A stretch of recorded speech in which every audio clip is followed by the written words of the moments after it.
Open market और फिर interbank में डॉलर की कदर में गिरावट का सिलसिला जारी है और आज ओपन मार्केट में डॉलर का रेट इंटरबैंक से भी नीचे आ गया है।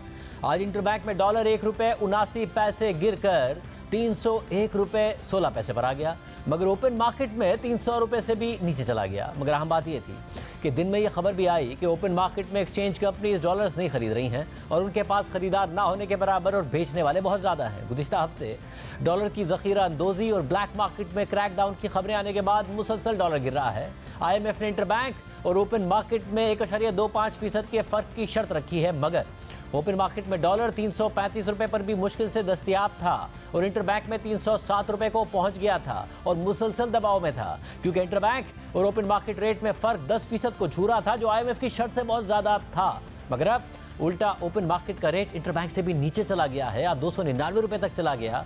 मगर ये कितना पायदार साबित होगा, बात करेंगे chairman exchange companies association Malik Bostan साहब हमारे साथ। मुझे बोस्तान साहब बहुत शुक्रिया हमें शो में ज्वाइन करने के लिए। बोस्तान साहब, ये एकदम बिल्कुल ही उलट हो रहा है एक हफ्ते के अंदर अंदर। पहले ओपन मार्केट हाथ में नहीं आ रहा था, इंटरबैंक उसे चेज कर रहा था ताकि IMF की शर्त पूरी हो सके।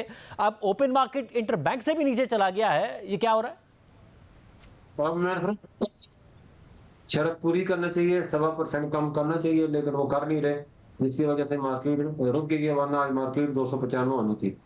लेकिन चलो देर आमद दुरुस्त आमद, हम कहते हैं आस्ते आस्ते भी नीचे ले जाएं, क्योंकि इस वक्त इंटरबैंक में गिरने की बड़ी वजह यह है कि एक्सचेंज कंपनी के पास जो सप्लाई ब्लैक मार्केट के पास चली गई थी, वो ऑपरेशन के बाद बहाल होगी 100%। और पिछले 4 दिन में हमने $40 मिलियन से जो के सरप्लस थे हमने इंटरबैंक में सिलेंडर किए, जिसकी वजह से इंटरबैंक भी मुसलसल गिर रहा है। और आने वाले दिन में आज भी जैसे आपने फरमाया, वाकई लोगों के पास पैसे खत्म हो जाते हैं, लोग बेचने इतने आ रहे हैं।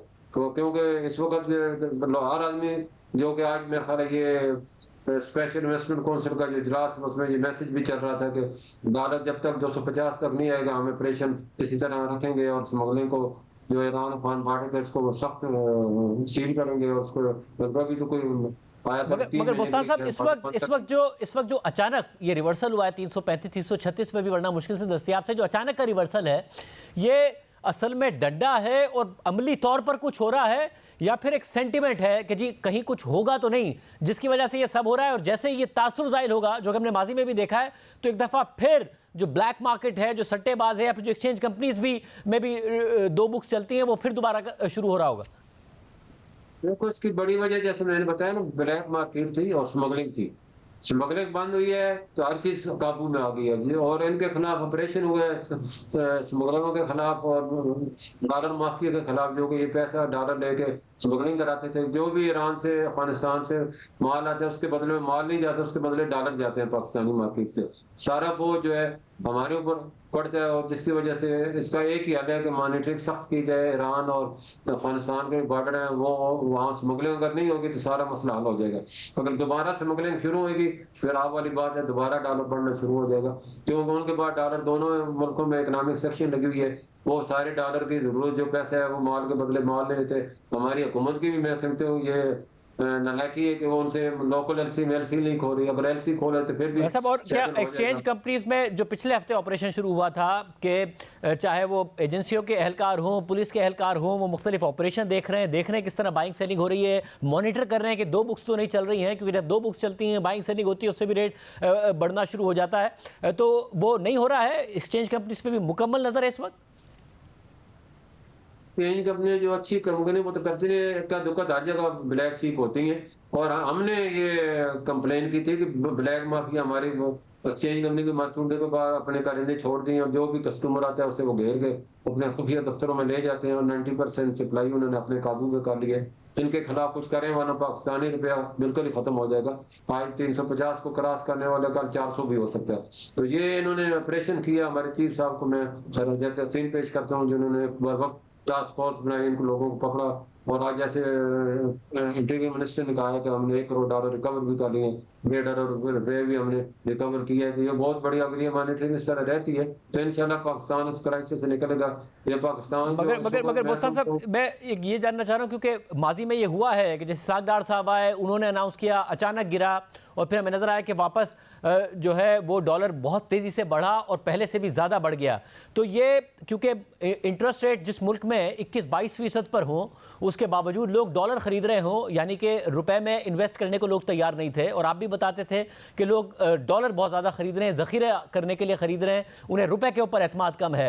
ये उसी वक्त दोबारा एतमाद आएगा जब 2-3 महीने के लिए अगर उन्हें नज़र आएगा कि जी अब तो डॉलर वाकई नहीं बढ़ रहा है, ये तो वाकई वहीं रुक गया है, इसलिए हमें किसी दूसरे एवेन्यू में जाना चाहिए, या तो हमें इतनी महंगी शरह सूद मिल रही है इस पे इन्वेस्ट कर देना चाहिए रुपए में। तो ये 2-3 महीने के लिए रहता आपको नजर आता है, वरना जिन्होंने लेके रखा हुआ है वो होल्ड करेंगे, नीचे आएगा तो जो और हैं वो लोग लेना शुरू कर देंगे बजाय इसके कि वो रुपए में इन्वेस्ट कर रहे हो। जिनके पास है वो तो उसी वक्त डॉलर बेचेंगे अगर उन्हें नजर आएगा कि परमानेंट नीचे आ गया।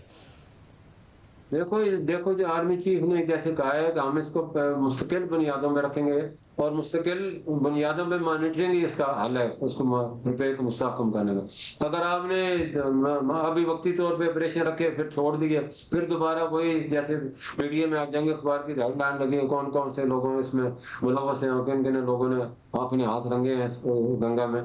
तो हमें इस गंगा के हाथ काटने होंगे तभी जाके ये मसला हल होगा। और स्मगलिंग नहीं रोकेगी, ज़ाहिर डिमांड है, स्मगलिंग तो डॉलर के बगैर हो नहीं सकती, और डॉलर की डिमांड स्मगलिंग पैदा करते हैं। स्मगलिंग रोकेंगे तो हर चीज कंट्रोल में आ जाएगी।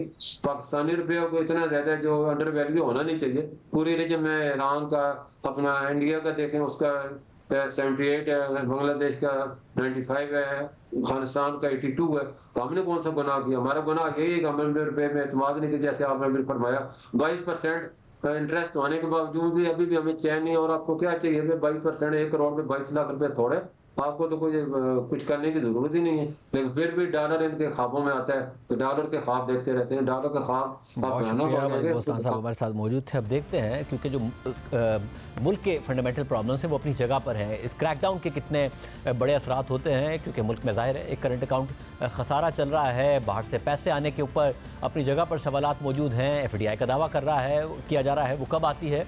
क्योंकि अगर स्मगलिंग पर क्रैकडाउन होता है तो कितनी जो इंपोर्ट है वो ऑफिशियल चैनल पर शिफ्ट होती है, क्या इंटरबैंक में फिर प्रेशर आ जाता है? वो बहुत सारे सवालात हैं जो बहरहाल अपनी जगह पर मौजूद हैं। मगर फ़िलहाल ये जो क्रैकडाउन है या फिर जो क्रैकडाउन का तासुर है उसके असरात ओपन मार्केट में और उसके नतीजे में इंटरबैंक में हमें ज़रूर नज़र आ रहे हैं।